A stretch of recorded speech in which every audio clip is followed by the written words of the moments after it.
Proud ಯಾಕೆ ಅಂದ್ರೆ ನಾವು ಚಿಕ್ಕ ವಯಸ್ಸಿಂದನೂ ನಮ್ಮ ಅಪ್ಪ ಅಮ್ಮಂಗೆ ತೊಂದರೆ ಕೊಟ್ಟಿಲ್ಲ. ಅಂದ್ರೆ ಅದು ಬೇಕು ಇದು ಬೇಕು ಅಂತ ಕೇಳಿಲ್ಲ, ಆ ಪ್ರಿವಿಲೇಜ್ ಇರಲಿಲ್ಲ. ನಮಗಿದ್ದು ಒಂದೇ ಇಂಟೆನ್ಷನ್, ಒಳ್ಳೆ ಸ್ಕೋರ್ ಮಾಡಬೇಕು, ಮೆರಿಟ್ ಮಾಡಬೇಕು, ಒಳ್ಳೆ ಮಗನಾಗಿರ್ಬೇಕು, ಅಂದ್ರೆ ಸಮಾಜಕ್ಕೆ ಒಳ್ಳೆ ಮನುಷ್ಯನಾಗಿರ್ಬೇಕು, ಸಿಟಿಸನ್ ಆಗಿರ್ಬೇಕು. ಪ್ರೌಡ್ ಏನಕ್ಕೆ ಅಂದ್ರೆ ನಮ್ಮ ಪೇರೆಂಟ್ಸ್ ಗೆ ಹೆಸರು ತಂದು ಕೊಟ್ಟಿದೀವಿ. ಪ್ರೌಡ್ ಯಾಕೆ ಅಂದ್ರೆ ನಮ್ ಫಿಟ್ನೆಸ್ ಬರೋದಾದ್ರೆ ನಾನು ನ್ಯಾಚುರಲ್ ಆಗಿ ಅಚೀವ್ಮೆಂಟ್ಸ್ ಮಾಡಿರೋದು ಎಲ್ಲದು, ಪವರ್ ಲಿಫ್ಟಿಂಗ್ ಆಗಿರ್ಬೋದು, ಫಿಸಿಕ್ ಇರ್ಬೋದು, ಎಲ್ಲದು. ನನಗೇನೋ ಶಾರ್ಟ್ ಟರ್ಮ್ ಸಕ್ಸಸ್ ಬೇಕು, ಪರ್ಫಾರ್ಮೆನ್ಸ್ ಇಂಪ್ರೂವ್ ಆಗಬೇಕು ಅಂತ ಎಲ್ಲ ಅರ್ಧಾರಿ ಹಿಡಿದಿಲ್ಲ.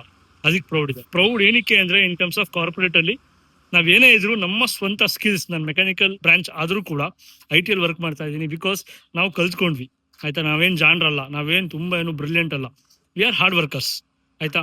ಸೊ ಕಲಿಬೇಕು ಅಂದ್ರೆ ಕಲಿತೀವಿ. ಪ್ರೌಡ್ ಯಾಕೆ ಅಂದ್ರೆ when it comes to content creation, ನಾನು ಯಾವುದೇ ರೀತಿ ಕ್ರಿಂಜ್ ಮಾಡ್ತಿಲ್ಲ. I always try to add value in my contents and that will benefit you as well as myself, ಆಯ್ತಾ. ಸೊ ಈ ಎಲ್ಲಾ ವಿಷಯದಲ್ಲೂ ನನಗೆ ಪ್ರೌಡ್ ಇದೆ. ಯಾಕೆ ಅಂದ್ರೆ ನಾನೊಂದು ಕರೆಕ್ಟ್ ಟ್ರ್ಯಾಕ್ ಅಲ್ಲಿ ಇದ್ದೀನಿ.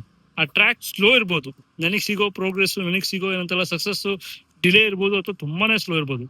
ನೆವರ್ ಮೈಂಡ್, ನಾನು ಯೋಚನೆ ಮಾಡಲ್ಲ.